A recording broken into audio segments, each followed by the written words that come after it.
Okay, it's your boy Pillar back. You want to jump right in? This is from one of the earliest Egyptologists, Emile Alamino.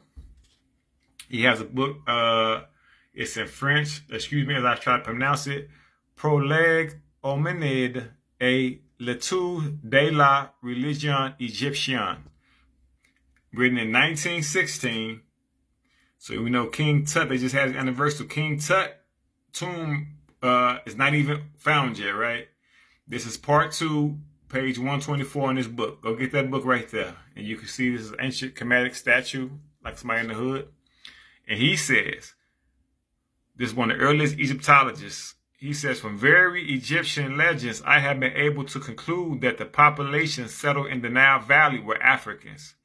Since the goddess Isis was said to have been reddish black woman, in other words, as I have explained, her complexion is cafe au latte, coffee with milk, the same as that of certain other blacks whose skin seemed to cast metallic reflections of copper.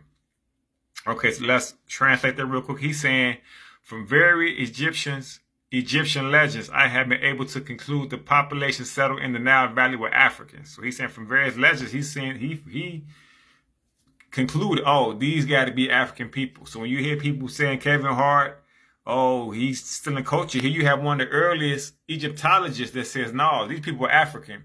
Since the goddess Isis, who we call Asar, right, is said to have been reddish black woman.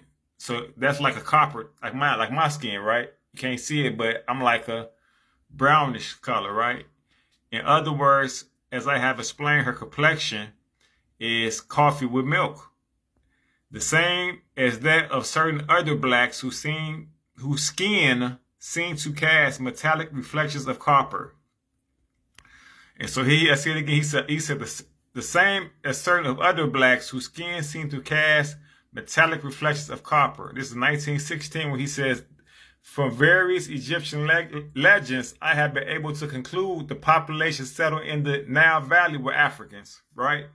Since the goddess Isis was said to have been a black woman. All right, so now keep that. He said the same as other blacks whose skin seemed to cast metallic reflections of copper. Now he's saying blacks have complexions like copper, right? So let's keep that. Now watch this. So now we're going into Cheikh Anta Diop and his book, The African Origin of Civilization, right? Myth or Reality. This is page 55 if you got the book, right? That's Cheikh Anta Diop, one of the legends, right? He said, the Egyptian and Negroes, these two men belong to the same race. There is no more color, there is no more color difference between them than between a Bambara and a Wolof. Now remember, if you go study it, they call Noble Juali a Bambara, right? Who are both Negroes. The so-called dark red color of the first merely copper color of the Abyssinian and the copper color of Negroes are one and the same. So here he's saying that what? The ancient Egyptians and us so-called black people, we're the same people. That we both belong to the same race, the African race. There is no more color difference between us and the ancient Egyptians than a Bambara and a Wolof. So he's like an East and a West African. It's all the same. They are both Africans. Even though they say Negroes, Africans, right? The so-called dark red color of the first, the merely copper color of the Abyssinia. What's of Abyssinia? What is Abyssinia? That is the original name for Ethiopia, modern day Ethiopia. So he said that Africans and black people have a copper color. You see what he just said? That merely copper color of the Abyssinian and the copper color of the Negro are the same. So you see them both saying, oh, African and these black, they got a copper color skin tone, right? Their skin tone are copper color, right? So watch this. Okay, so we heard Cheikh Anta Diop say we had copper colored skin, and then we had Emile Alamino talk about our copper colored skin, right? And then we're going to go to the Webster Dictionary 1828, right?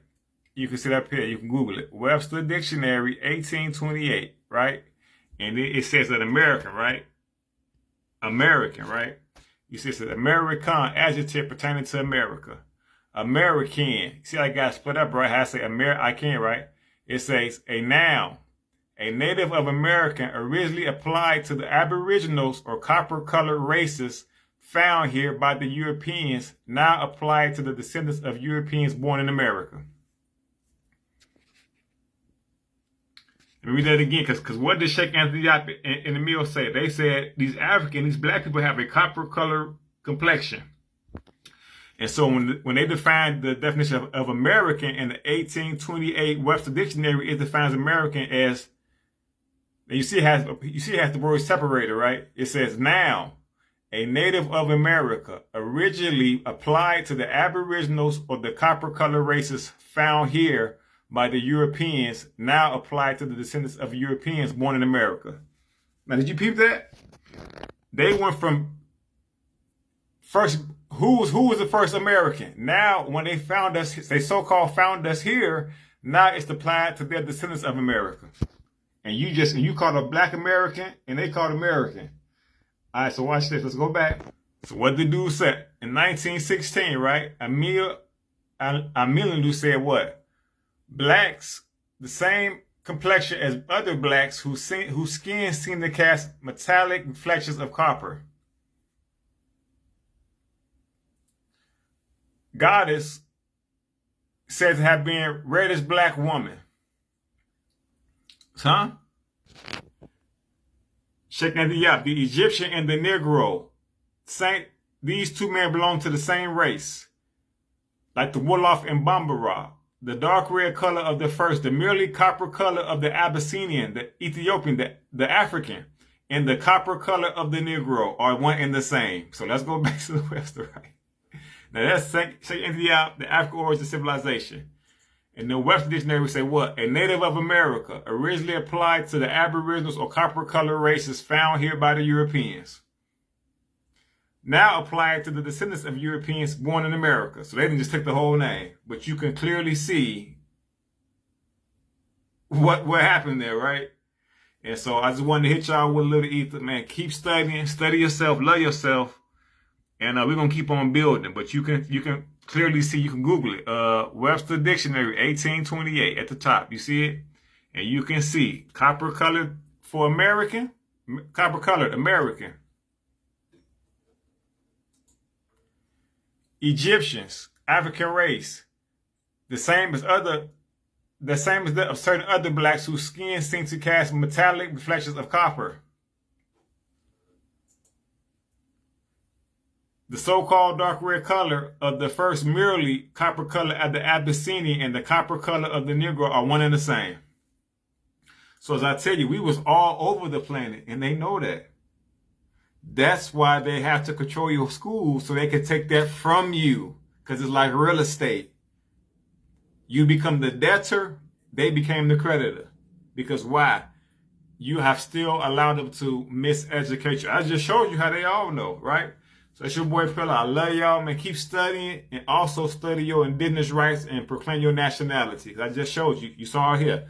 Copper color of the Negro. American. Copper color races. Egyptians were Africans. Black woman. The same as certain other blacks whose skin seemed to cast metallic reflections of copper. That's why I always tell you that the ancient American law was Mayat. That's why you found unks in Mexico. So we're going to build on all that. I'll talk to y'all later. I love y'all. Peace.